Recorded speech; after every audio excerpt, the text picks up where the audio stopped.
Hello dear friends, एक बार फिर से आप सभी का स्वागत है हमारे इस वीडियो में। क्लास 10th का हिस्ट्री का चैप्टर पढ़ रहे थे, नाम था print culture and the modern world. आज इसका लास्ट पार्ट हम देखने जा रहे हैं। प्रीवियस वीडियो में हमने डिस्कस किया था कि क्या रिलेशन रहा प्रिंट का और इंडिया का। तो उसमें हमने ये ज़रूर से डिस्कस किया कि प्रिंट हमारे लिए ठीक है काफ़ी नया था, उसकी टेक्नोलॉजी काफ़ी नई थी हम लोगों के लिए, बट राइटिंग स्किल्स और एक कोई चीज़ लोगों तक शेयर करना, नॉलेज शेयर करना थ्रू द बुक्स, वो हमारे लिए कोई नई बात नहीं थी, क्योंकि हमने बहुत पहले से ही वेदास के फॉर्म में, उपनिषदास के फॉर्म में इन सबको हम शेयर करते आए हैं, हमारी नॉलेज को हम शेयर करते हुए आए हैं। वही देखा था हमने लास्ट वीडियो में। कुछ ऐसे भी प्रिंट हमने देखे थे जो कि काफ़ी पुराने थे, बट ये क्या थे, मैन्यूस्क्रिप्ट्स थे, मतलब हाथ से लिखी हुई हस्तलिपियाँ थी। ठीक है, सो ये हमने ऑलरेडी इसके बारे में डिस्कस किया था हमारी लास्ट वीडियो में। मैन्यूस्क्रिप्ट्स बिफोर द प्रिंट हमने ये देखा था। ऋग्वेदा का ये एक फोटोग्राफ अभी आपने रिसेंटली देखा। आज हम ये पढ़ रहे हैं, हाँ ये भी पढ़ लिया था ना शायद, कि प्रिंट किस तरह से इंडिया के अंदर आया था। हाँ, ये भी हम डिस्कस कर चुके थे। सो आज हमारा जो टॉपिक होने वाला है वो है religious reforms and public debates.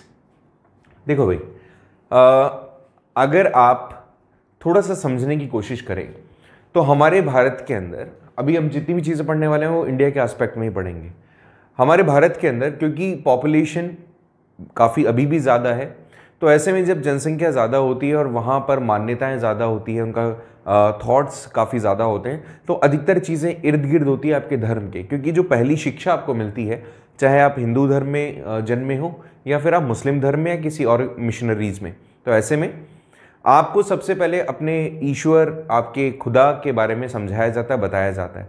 तो वो जो प्रोसेस था, वो जो थॉट था, वो जो लिटरेचर था, उसने कहीं ना कहीं अपना इम्पैक्ट डाला हुआ था।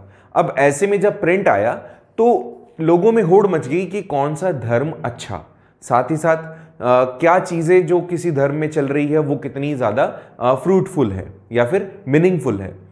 ऐसा नहीं था कि आप धर्म को कंपेयर कर रहे हो, मैं बात कर रहा हूं किसी धर्म के अंदर जो मान्यताएं हैं, रीति रिवाज है, रिचुअल्स हैं, वो कितने ज़्यादा वैल्यूएबल हैं। ठीक है, तो वही चीज़ इसमें हम देखेंगे। जैसे यहाँ लिखा हुआ भी है कि जब प्रिंट वगैरह आया, न्यूज़पेपर वगैरह आया, केवल इसने ऐसा नहीं था कि केवल ये नए आइडियाज़ ही लेकर आता था, इसने डिबेट का नेचर भी क्रिएट कर दिया था लोगों के बीच में। इवन जब बड़े पैमाने पर लोग मिलते थे तो पब्लिक डिस्कशन होता था, अलग अलग टॉपिक्स पे लोग अपने व्यूज़ रखते थे।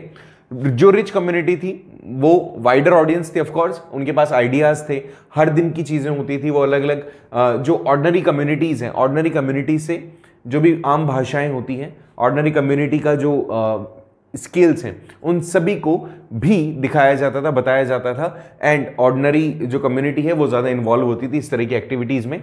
जैसे यहाँ राजा राम मोहन रॉय है, उन्होंने एक माफ़ कीजिएगा, उन्होंने एक बुक प्रिंट की जिसका पब्लिश करी, जिसका नाम था संवाद कौमुदी। ये याद रखना थोड़ा सा इसको, संवाद कौमुदी।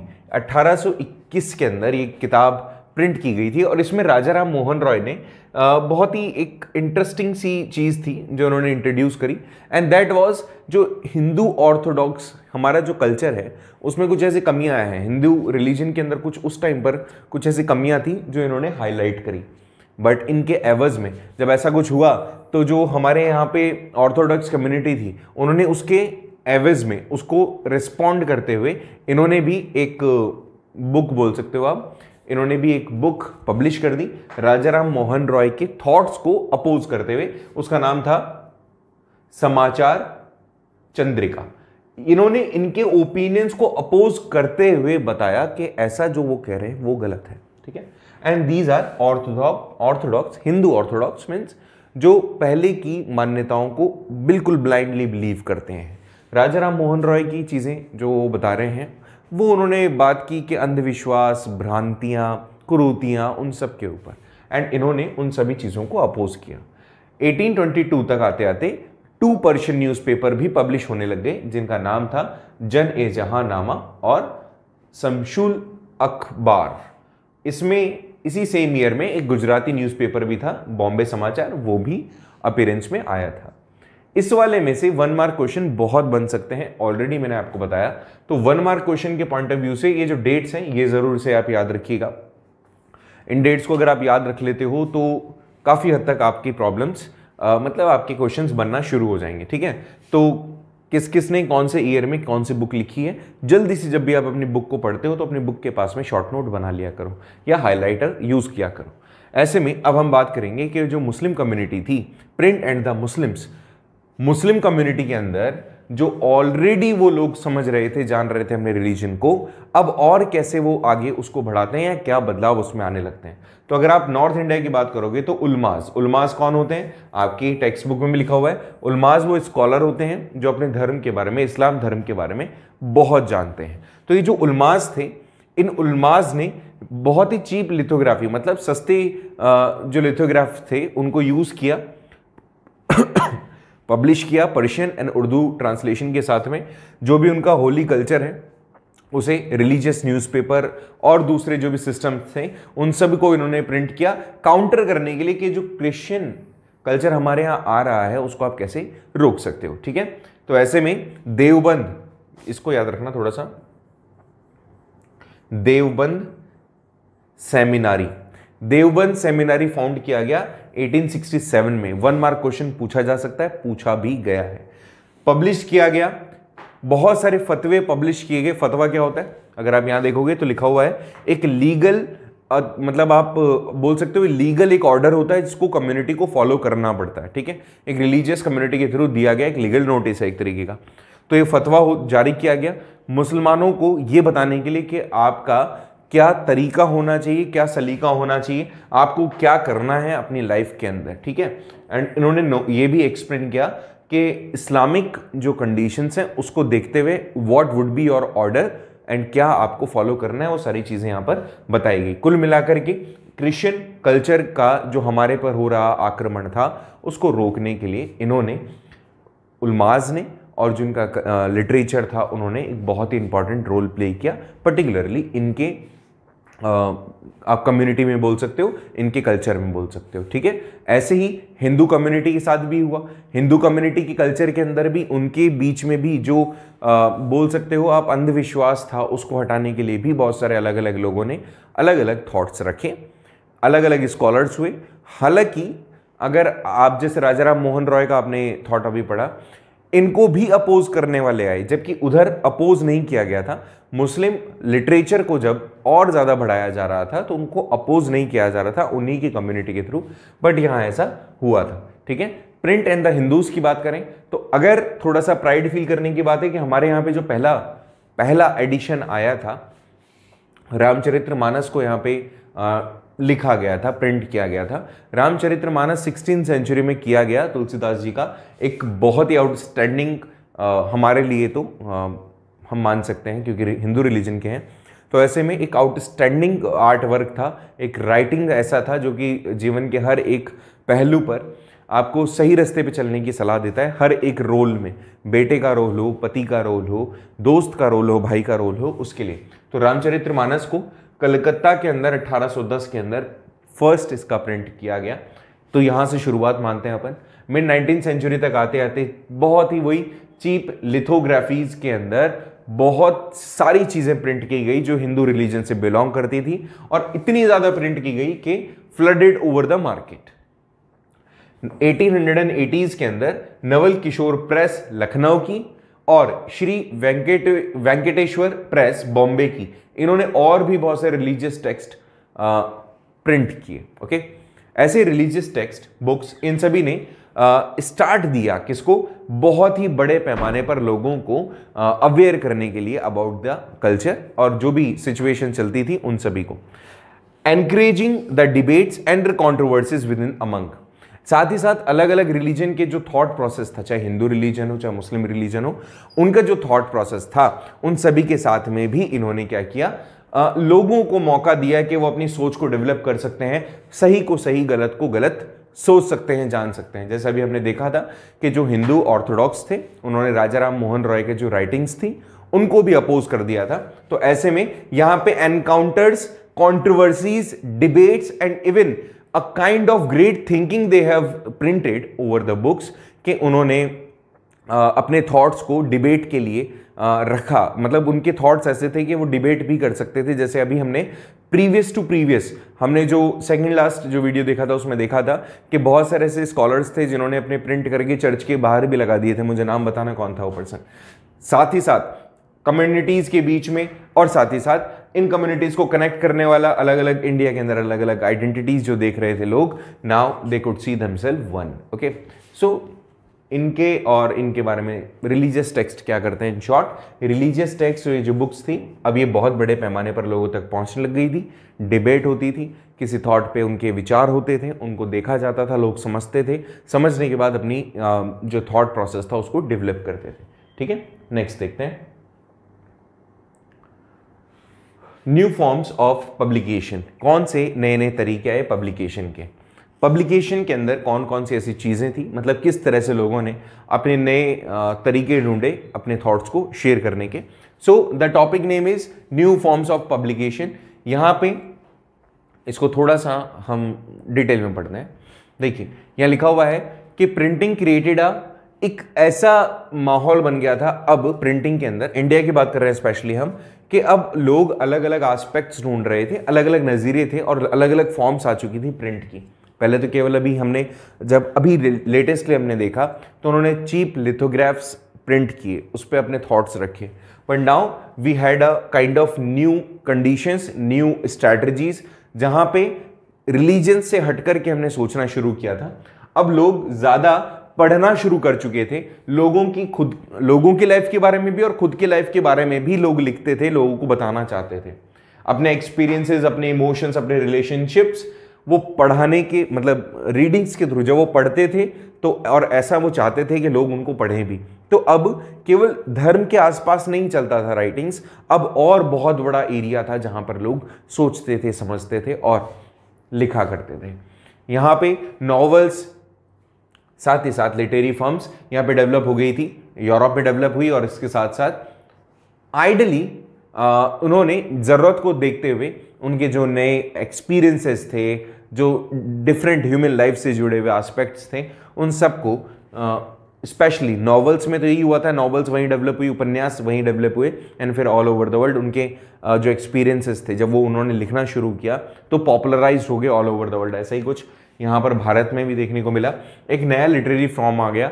अब यहाँ पे लिरिक्स थे, शॉर्ट स्टोरीज थी, एसेस थे over the social and political matters. अब यहाँ पर एक नया मोड आता है ह्यूमन लाइफ्स के अंदर, और साथ ही साथ अब लोग एक्सप्रेस कर सकते थे through their writings that what they feel. Okay, ऐसे में पॉलिटिकल एंड सोशल रूल्स को भी इन सब चीज़ों के साथ जोड़ करके देखा जा सकता है। आपको ये वाला पोर्ट्रेट भी याद आ रहा होगा, याद करो अभी लेटेस्टली जब नया आपका सैम्पल पेपर रिलीज हुआ था तो उसमें फोटोग्राफ आया था और ऑलरेडी हमने उसके बारे में भी एक्सप्लेन किया था।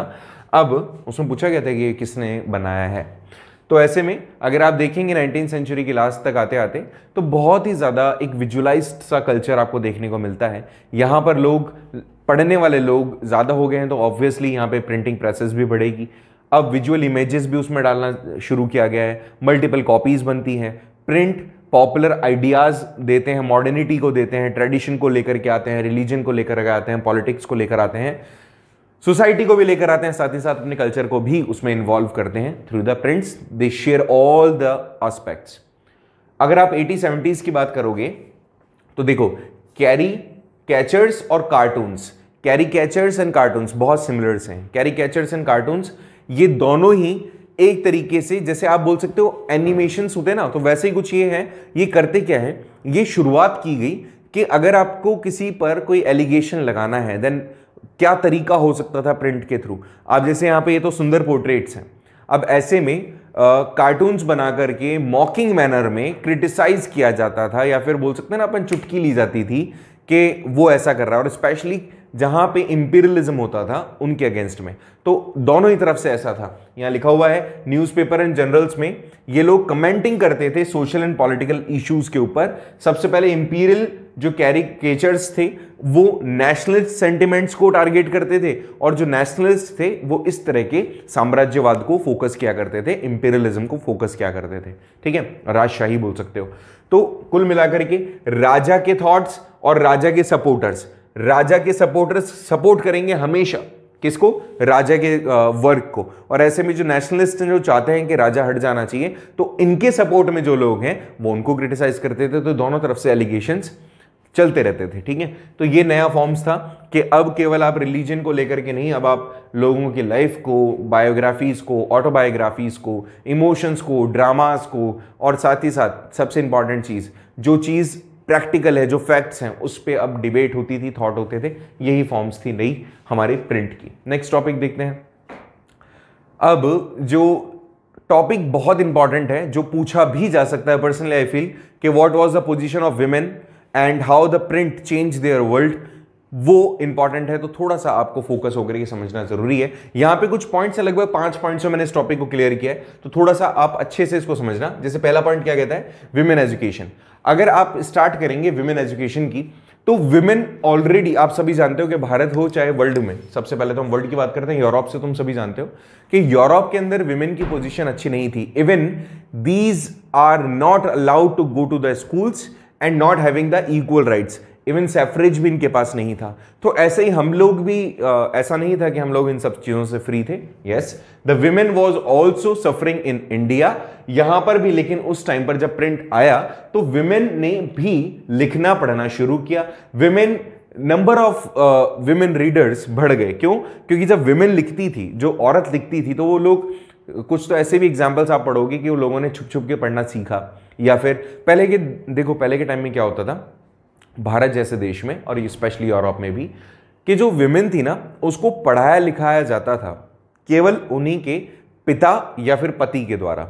उनको अलाउ नहीं था कि वो बाहर जाके पढ़ सकें। तो ऐसे में जो विमेन की पोजीशन है और प्रिंट का रिलेशन है वो काफी प्रोमिनेंट है, कि जब विमेन जो थोड़ी बहुत पढ़ लिख गई थी उनके पति या फिर पिता के थ्रू, ऐसे में उन्होंने जब अपनी व्यथा को लिखा, तो जो कुछ पढ़ी लिखी महिलाएं थी उन्होंने उनकी कहानियों को भी पढ़ना शुरू किया, क्योंकि वो बाहर के वातावरण से बिल्कुल अलग थी। तो ऐसे में काफी ज्यादा जब विमेन राइटर्स बढ़ गए तो रीडर्स भी बढ़े। ऐसे में विमेन को इंटरेस्ट आने लगा कि और ज्यादा उन्हें एजुकेशन मिलनी चाहिए। Women schools and colleges setup किए गए, बहुत सारे जर्नल्स स्टार्ट हुए जो कि बताते थे कि विमेन एजुकेशन कितनी इंपॉर्टेंट है। विमेन राइटर्स के बारे में हम बात करें तो स्पेशली वेस्ट बंगाल के अंदर, ईस्ट बंगाल में, सॉरी माफ कीजिएगा, ईस्ट बंगाल में कंडीशन ये थी कि 19th सेंचुरी के अंदर आते आते, ये थोड़ा सा समझ लेना, रश सुंदरी देवी, ठीक है। अब ये जो बंगाली टोन है ना उसमें बोला जाएगा, रशो सुंदरी ऐसे बोलते हैं। तो रशो सुंदरी जो देवी थी, देवी हो गए, उन्होंने एक यंग मैरिड गर्ल थी जो कि उनके हाउस होल्ड कंडीशंस थोड़े ऑर्थोडॉक्स थे, मतलब पुराने ख्यालात के थे। इन्होंने सीखा बहुत ही छुप छुप के किचन के अंदर इन्होंने पढ़ना लिखना सीखा, और उसके बाद में उन्होंने अपनी ऑटोबायोग्राफी लिखी जिसमें अमार जीवन, मतलब अमार जीवन का मतलब मेरा जीवन, ठीक है। ये उन्होंने ऑटोबायोग्राफी लिखी और ये पब्लिश की गई 1876 में। वी कुड से कि ये पहला फर्स्ट फुल लेंथ ऑटोबायोग्राफी था जो बंगाली लैंग्वेज में लिखा गया था। ये आपसे क्वेश्चन पूछा जा सकता है कि पहला फुल लेंथ ऑटोबायोग्राफी जो पब्लिश की गई बंगाली लैंग्वेज में वो किसने लिखी, कब लिखी, उसका नाम क्या है। फिर इसके बाद में 1860s तक आप अगर देखते हो तो उसके बाद से जो बंगाली राइटर्स थे, बहुत सारे ऐसे राइटर्स हैं, उन्होंने अपनी राइटिंग्स के थ्रू बहुत सारे विमेन को मोटिवेट किया। चलिए एक बार इनके बारे में भी देख लेते हैं। From the 1860s many Bengali women writers like Kailasha Bashini Devi, इन्होंने भी हाईलाइट किया अपने एक्सपीरियंस को कि किस तरह की कंडीशन होती है विमेन हाउस होल्ड्स के साथ, स्पेशली उन एरियाज में जहां पर विमेन को एज अ सर्वेंट रखा जाता है। उनका कितना उनका काम होता है, कितना उनके ऊपर अत्याचार होता है, और किस तरह से हाउस होल्ड्स एक्टिविटीज, अगर सर्वेंट भी नहीं तो किस तरह से घर के अंदर उनकी पोजीशन होती है, वो भी इन्होंने बताया। अगर 1880s की बात करें तो ये भी यही बताती है। ताराबाई शिंदे और पंडिता रामाबाई ने भी किस तरह से कंडीशन, मेजरेबल कंडीशन से अपर क्लास हिंदू विमेन की, उनको बताने की कोशिश की कि इनके ऊपर ही बहुत अत्याचार होता है, स्पेशली विडोज के साथ में, कि विडोज के कंडीशंस तो बहुत ही ज़्यादा खराब थी। कि अधिकतर ऐसा ही होता था, अगर कोई विडो हुआ है तो उसको पति के साथ ही जला दिया जाता था। अगर बच गई हैं तो फिर उनको किसी भी अच्छे काम में नहीं बुलाया जाता था, सर मुंडन करवा दिया जाता था, और उजाले में आने नहीं दिया जाता था, पुरानी चीज़ें थी वो इन्होंने लेकिन यहाँ पर हाईलाइट की, जो कि एक बहुत अच्छी बात थी, and giving the motivation to the rest of the womens. ऐसे में the poor status of women was also expressed by the Tamil writers, कि क्या कंडीशंस थी, तमिल राइटर्स ने भी अपनी खुद की भाषा के अंदर बहुत सारी किताबों को लिख करके एक्सप्रेस किया। और अगर इसको थोड़ा सा और पढ़ते हैं तो Hindu writings and the women, Hindu print शुरुआत की सीरियसली प्रिंट करना about these things after the 1870s, और उसके बाद में बहुत बड़ा सेक्शन डेवलप हो गया जिसमें इनके राइटर्स भी थे और इनके रीडर्स भी थे। ऐसे में एक और मुहिम चढ़ गई कि अब विमेन को पढ़ाना जरूरी है, और उसके लिए जैसे हमने पहले बताया कि बहुत सारे स्कूल्स कॉलेजेस ओपन कर दिए गए थे। आगे देखते हैं न्यू जनरल्स। अब न्यू जनरल्स जनरल क्या है पहले तो ये समझ लो। जैसे जो डे बाय डे के जो भी इवेंट्स होते हैं ना, उनको जनरल्स बोला जाता है, ठीक है। वैसे तो कॉमर्स में भी बहुत वर्ड पॉपुलर है, बट वो आपके कोई काम का नहीं है। सो अगर हम अर्लियर 20th सेंचुरी की बात करते हैं तो जनरल्स लिखना शुरू किया गया, डे बाय डे की इवेंट्स को लिखना शुरू किया गया बाय द विमेन। और ऐसे में विमेन का एजुकेशन, विडोहुड, विडो रीमैरिज, इन सभी मुद्दों को वहां पे फोकस किया गया, हाईलाइट किया गया। इनको डिस्कस भी किया जाता था। कुछ ऐसी भी राइटिंग्स थी जो कि विमेन के लिए क्या नेक्स्ट हो सकता है, जैसे हमने पढ़ा है ऑलरेडी कि उन लोगों को कैसे रहना है, किस तरह से चीज़ों के साथ में डील करना है, कैसे उनका बिहेवियर होना चाहिए, वो भी बताया जाता था। तो हमारे यहाँ पर भी था कि house hold activities, fashion lessons भी विमेन को इन जनरल्स के थ्रू, जैसे आजकल यूट्यूब पे वीडियोज़ नहीं चलते कि आजकल बहुत सारी जो विमेन हैं, गर्ल्स हैं, वो इस तरह की वीडियोज़ भी बनाती हैं, तो ऐसा ही कुछ यहाँ पर भी किया जाता था। नेक्स्ट अगर हम बात करें टीचिंग्स ऑफ विमेन, यहाँ पे बहुत ऐसे लोग थे जैसे राम चड्ढा, इन्होंने स्त्री धर्म विचार नाम की अपनी जो राइटिंग थी, एक जो अपनी किताब थी, वो उन्होंने लिखी। उसमें बताया कि women how to be obedient wife, कि कोई वो विमेन किस तरह से एक आदर्श या फिर आज्ञाकारी पत्नी बन सकती है। खालसा टेक्स्ट सोसाइटी ने भी चीप बुकलेट्स पब्लिश किए सेम सिमिलर मैसेज के साथ। बंगाल के अंदर भी पूरे एक एरिया में, एंटायर कैलकाटा वाले में बाटला वाला जो द बाटलाज, ये डिवोट करते थे प्रिंटिंग को, मतलब इनकी बुक्स वगैरह में कुछ इस तरह की प्रिंटिंग्स, पेंटिंग्स आपको देखने को मिलती थी। इसमें विमेन की कंडीशंस, उनका फ्री टाइम, उनका हैबिट्स, ऑल सच चीज़ें इन्वॉल्व की जाती थी, बताई जाती थी, लिखा जाता था। यहाँ पर एक पोर्ट्रेट है, बीच में अंग्रेज बैठा हुआ है, यहाँ पे साथ में कुछ स्कॉलर्स बैठे हुए हैं। अब देखो, इससे तुम खुद जज कर सकते हो, हालांकि ये सारी चीज़ें लिखी हुई है। यहाँ पे जो अंग्रेज है वो क्या कन्वे करेगा, वो कन्वे करेगा कि भाई क्या होना चाहिए तुम्हारे यहाँ पे सोसाइटी के अंदर। जब इतने ज़्यादा लोग अवेयर हो रहे हैं about the literatures, about the books, तो इनको तो डर लगेगा ही। तो ये जो महाशय हैं, ये इनको कन्विंस कर रहे हैं कि आपके यहाँ पर क्या पढ़ाया जाना चाहिए, क्या चीज़ें होनी चाहिए नॉल, ठीक है। तो ये फोटोग्राफ आपको इस तरह से डिपिक्ट करती है। जो हमारा नेक्स्ट पॉइंट आता है, वो नेक्स्ट पॉइंट बताता है कि प्रिंट का culture with the poor community. तो अगर हम देखें, print was not so expensive at that time, but फिर भी जो लोग अब भी पुअर हैं, वो अभी भी अफोर्ड नहीं कर सकते हैं। Even the people who are in that are not in that condition, जो कि खरीदे चाहे पैनी का भी हो, तो सिंगल पैनी खर्च करके भी चीज़ें नहीं ले सकते। तो ऐसे कंडीशंस में उन लोगों को पढ़ने का अगर पढ़ना है अगर, तो they can use the public libraries. ये बहुत सारी पब्लिक लाइब्रेरीज 20th सेंचुरी में एस्टैब्लिश की गई। By that the people can access the books, rich locals, patrons, and ये लाइब्रेरीज के अंदर बेसिकली बैठा करते थे और पढ़ा करते थे अपनी चीज़ें, अपने थॉट्स, अपने जो भी वॉट एवर उनका जो एस्पेक्ट होता था, लेकिन जो पहले से पढ़े लिखे हैं वो। लेकिन किताबें अब एक्सेसिबल हो रही थी लोगों के लिए। अब लोग आसानी से, अगर वो जानते थे थोड़ा बहुत पढ़ना लिखना, तो आसानी से वो चीज़ें अप्रोच कर सकते थे। हमें नहीं भूलना चाहिए chapter number 2 nationalism in India, कैसे भारत के अंदर से लोग पढ़ करके विदेशों तक गए। जैसा गांधी जी की बात ले लीजिए, लंदन गए, साउथ अफ्रीका गए, एंड पढ़ाई उन्होंने अपनी कंप्लीट की। और केवल नॉट ओनली हिम, बहुत सारे ऐसे लोग हैं जिन्होंने ऐसा किया था। तो उस टाइम पर पब्लिक लाइब्रेरी सेटअप की गई थी। बहुत सारे डिस्क्रिमिनेशन जो इंडिया में एग्जिस्ट करते थे on the basis of their classes, उनको भी यहाँ हाईलाइट किया गया।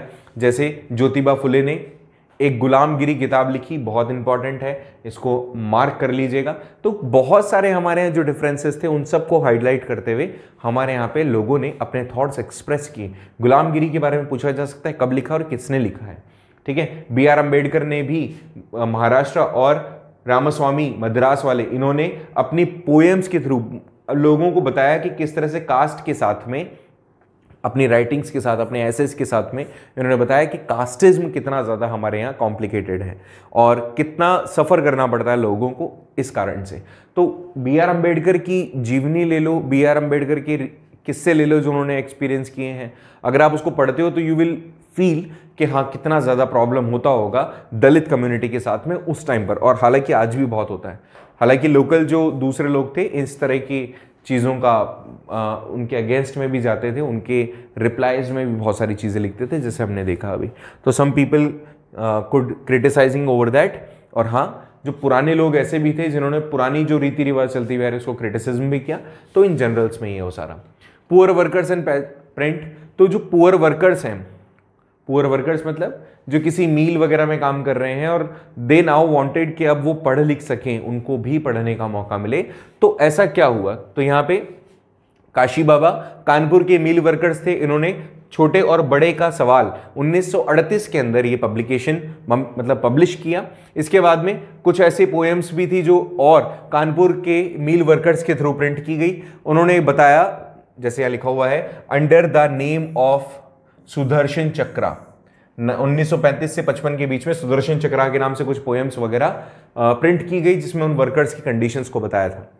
अब ऐसे में जब सच्ची कविताएं इन नाम से ये कलेक्टिव जो राइटिंग्स थी उनको लाया गया और आगे चल कर के लोगों तक शेयर किया गया, 1930 में बेंगलोर के कॉटन मिल वर्कर्स ने भी लाइब्रेरी सेटअप की कि वहाँ पे जो लोग जो चाहते हैं, इच्छुक हैं पढ़ने वाले, वो लोग उन लाइब्रेरीज के थ्रू पढ़ सकें। उन लोगों ने मिलकर के ही खुद ने लाइब्रेरीज स्टार्ट की एंड जहाँ पे लोग जब भी उनका फ्री टाइम होता था they use to study, they use to read. Okay, so ये पॉइंट्स थे। The last, print and censorship. देखो यार, बहुत ही सिंपल सा कंसेप्ट है। सेंसरशिप क्या होता है पहले तो ये चीज़ हम सभी जानते हैं और इसको एक बार तुम्हें समझना भी ज़रूरी है। देखो, सेंसरशिप का सीधा सा मतलब होता है आप किसी चीज़ को रोकने के लिए कोई लॉ बना दो। तो हमारे यहाँ पर जब प्रिंट इतना तेज़ी से फैल रहा था तो सेंसरशिप लगा दी गई, that the government will decide what to be on paper and what should not be, कि गवर्नमेंट डिसाइड करेगी क्या तो पेपर पे होना चाहिए और क्या नहीं होना चाहिए। तो यहां पर अगर आप देखेंगे तो जब प्रिंट किया जा रहा था तो डायरेक्टली अगेंस्ट हो रहा था अंग्रेजों के। ऐसे में बहुत सारे कंपनी के अगेंस्ट में जो मिसबिहेव वो कर रहे हैं, जो मिस रूल वो कर रहे हैं, उनके अगेंस्ट में चीज़ें छापना शुरू कर दिया गया था। ऐसे में जो कंपनी थी वो अब बहुत ज़्यादा वरिड हो गई थी कि इंग्लिश लोग जब पढ़ेंगे हमारी बातों को, जब विदेशों में ये चीज़ें जाएगी तो हमारा क्रिटिसिज्म होगा, साथ ही साथ जो हम बिहेव कर रहे हैं इनके साथ वो भी बेकार है और हो सकता है ये लोग हमसे हमारे अगेंस्ट भी हो जाएं। तो इन लोगों ने क्या किया, 1900 मतलब थोड़ा सा एक बार बता देता हूँ, 1820 के अंदर कलकत्ता की सुप्रीम कोर्ट ने एक कंट्रोल यहाँ पर regulation to control press freedom and the company began encouraging the publication of the newspaper that would celebrate British rule. तो 1820 में सुप्रीम कोर्ट जो था कलकत्ता का, कलकत्ता बार बार इसलिए वर्ड यहां आ रहा है क्योंकि ये वो एरिया था जो कि लिटरेचर में काफी ज्यादा एडवांस था उस टाइम पर भी। सबसे ज्यादा पढ़े लिखे लोग, सबसे ज्यादा एनरिच जो लिटरेचर था वो बंगाल वाला रीजन ही था। तो 1820 में जो कलकत्ता का सुप्रीम कोर्ट था, उन्होंने प्रेस कितना काम कर सकती है, किस लेवल पे जाकर के उनके पास में राइट्स होंगे, उन सब चीज़ों को इन्होंने कंट्रोल करने की कोशिश की और केवल उन्हीं प्रेसेस को अलाउ किया जो ब्रिटिश रूल को एंजॉय करते हैं, मतलब उनको पसंद है ब्रिटिश रूल या जो उनके तलवे चाटते थे उनको ही परमिशन यहाँ पर मिली थी। 1835 तक आते आते बेंटिक जो गवर्नर जनरल थे, उन्होंने एग्री किया कि यहाँ पे प्रेस लॉ होना चाहिए और ऐसे में थॉमस मैक्यूले इन्होंने एक नया रूल फॉर्मुलेट कर दिया कि new rule that restored the earlier freedom. यहां पे थॉमस मैक्यूले ने यहाँ पर थोड़ा सा अपोज करते हुए जो पहले फ्रीडम था प्रेस के पास में, उसको रिस्टोर कर दिया।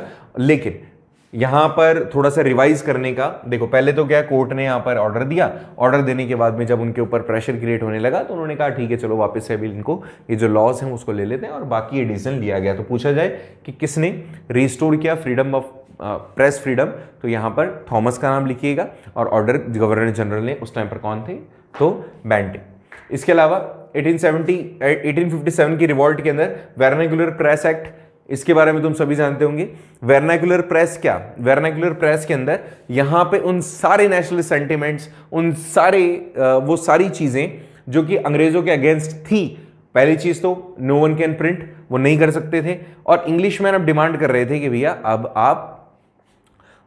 आप ऐसा कोई भी काम नहीं कर सकते, कोई भी चीज ऐसी नहीं छाप सकते जो हमारे अगेंस्ट जाए।